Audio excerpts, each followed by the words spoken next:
Hey y'all.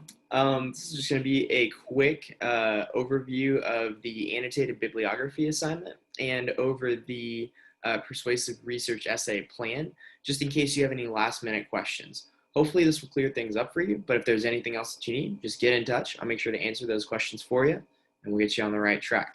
So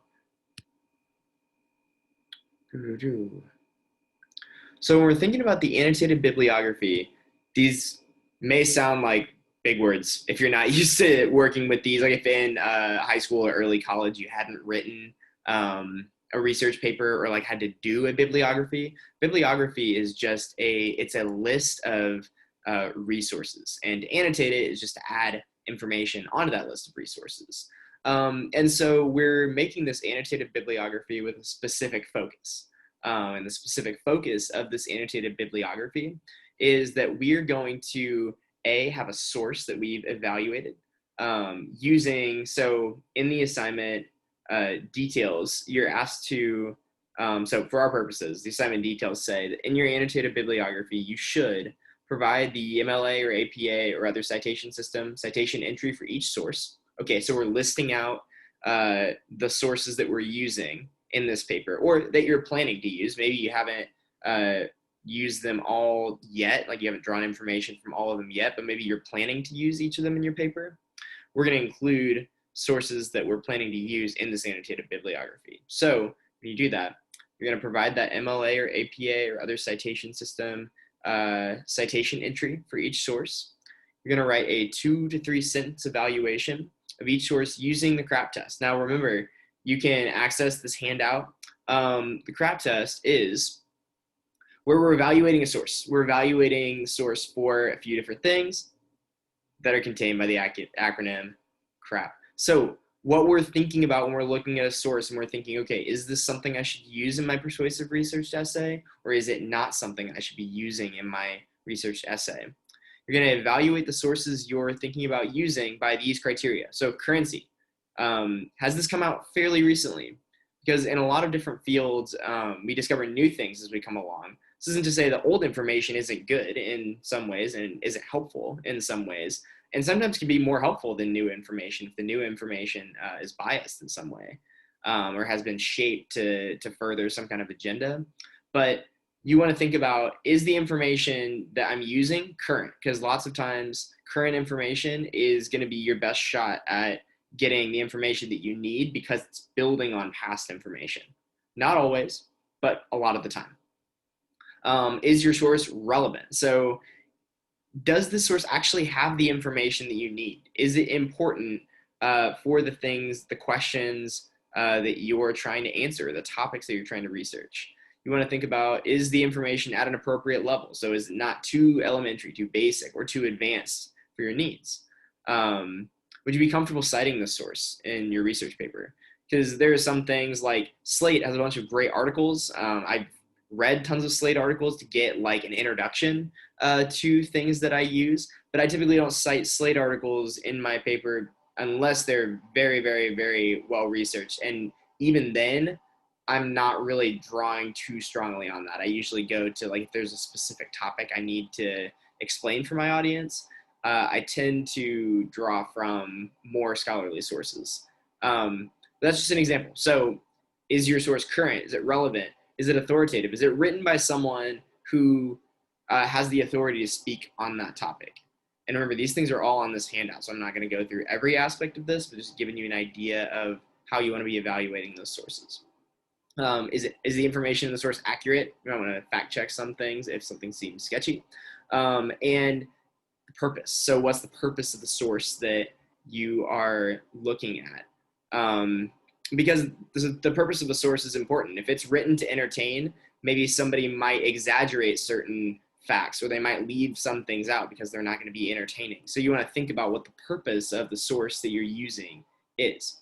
So these, all that we've talked about just now, are those evaluation criteria, and these are the criteria you use when you're thinking, okay, should I include a source or should I not include a source in my annotated bibliography?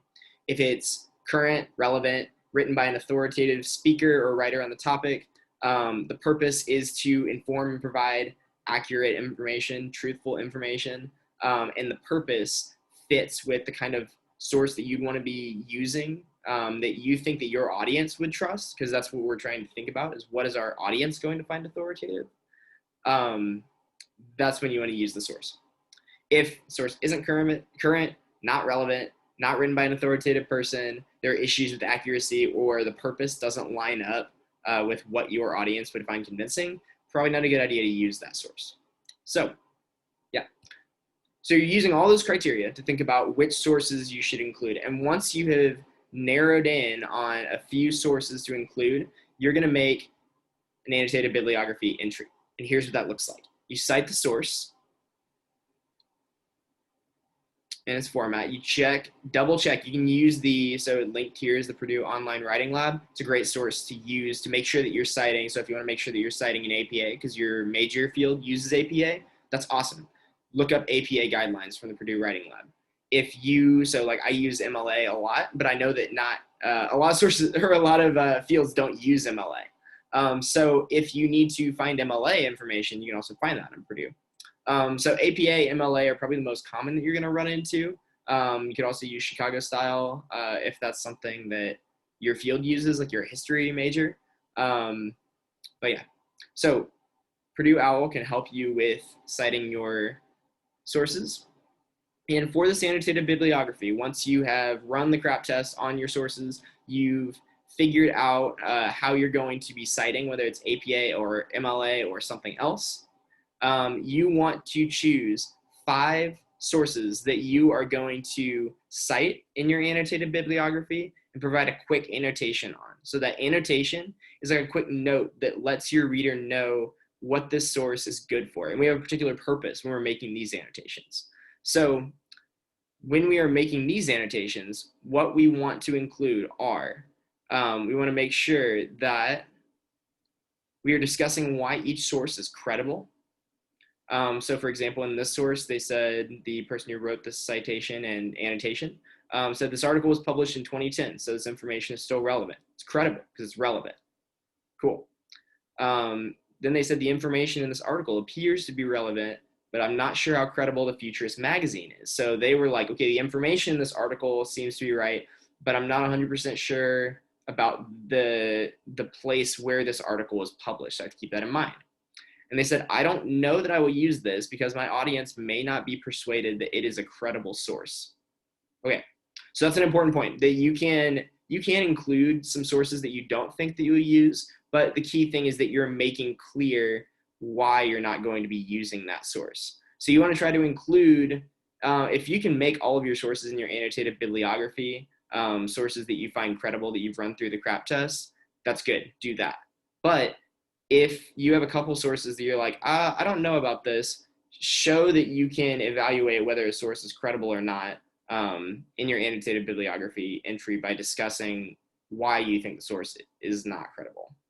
So yeah, but let's shoot for having the majority of our sources be those that we've evaluated and found to be credible. So yeah, in your annotated bibliography, you should include at least 5 sources. You should cite each source using MLA, APA, or another citation system consistently. You should discuss why each source is credible in 2 to 3 sentences, and end each entry with a brief discussion of how you can use the source to persuade your resistant audience to change their perspectives. That last part is going to be key to think about. So how is this source going to persuade your resistant audience to change their perspectives? You'll notice that in this entry, this person said, I don't think that this source is going to be usable to change my audience's perspectives. And that's what they said after they'd evaluated and shown why they don't think that this source is credible. So yeah, that's what you need to make sure you end each entry with, is a brief discussion how you can use the source to persuade your resistant audience to change their perspective. So that's the annotated bibliography. We're just going to talk really quick about the persuasive research essay plan that's coming up. And then, yeah, that'll be it for this video. Okay, so this is pretty quick. If you've been doing the work and thinking through what your claim is going to be and what kinds of reasons you want to have backing up that claim, this plan is just getting that stuff on paper so that you have a direction to go as you work to draft your persuasive research essay next week. So For this assignment, you're going to list your main claim and your supporting claims in an outline format. There are lots of good examples of how to outline a paper online, and I also know the outlining process looks different for a lot of people. So that's the reason these directions are kind of vague, is because you have the freedom. So with these being kind of vague, you have the freedom to use whichever system of outlining is going to be helpful for you. So I'm not grading on a particular like system of outlining or anything like that. So the point, though, is that you are listing your main claim and your supporting reasons in whatever outline format is going to work for you. So one way you can do that, the assignment says another option is that you could draft your claim. So you're going to be drafting your claim no matter what you do. And you could draft, instead of just listing your main points, you could draft your topic sentences for your paragraphs. So the main sentences that will motivate your body paragraphs. So let's say that I'm writing a persuasive research essay about I'm trying to persuade my fiance that we need to have more books. She's a resistant audience sometimes because money has to go into buying books, and I think the money should be spent on buying books. So let's say that my main claim is we should buy more books, and then the ways that I'm working to my reasons that I'm working to convince people with, or that I'm working to convince her with, or we should buy more books because books make you smarter. And then, so that may be a topic sentence. So my claim might be, we should buy more books because books will be good for us.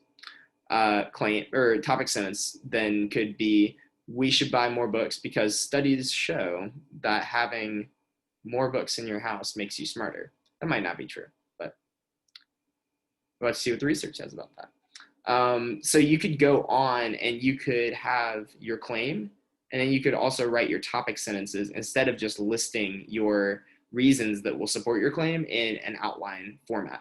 But that's totally an option. It's just, that's there, you can do that, or you can choose just to have your main claim and your supporting reasons listed out under that.